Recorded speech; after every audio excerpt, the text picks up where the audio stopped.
Sziasztok! Kívánjuk nektek boldog és békés karácsonyi ünnepeket! Ahojte, moje meno je Denisa. Ahojte, ja som Peťo. My sme zakladatelia Veleny. Zdravíme vás počas Vianočných sviatkov, prajeme vám veľa pohody. A dobrého jedla. A dneska máme pre vás takú špeciálnu epizódu s témou, prečo vaše maličky počas Vianoc k vám nedorazia. Aby sme vám na túto otázku vedeli zodpovedať, musíme vám najprv ukázať, čím všetkým si váš balíček u nás v sklade musí prejsť predtým, ako ho pošleme za vami.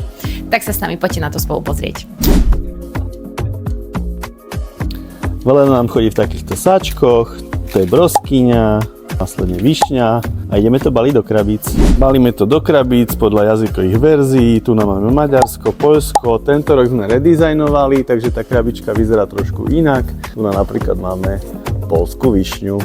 Dievčatá to následne kompletujú do krabičiek po 30 kusov, aby ste to mali pekné na celý mesiac a tu na vidíte, celý tento štós je zimná limitka, naša zimná hruška. Dievčatá potom pobalia balíčky podľa vašich objednávok, raz za deň príde kuriér a idú ku vám.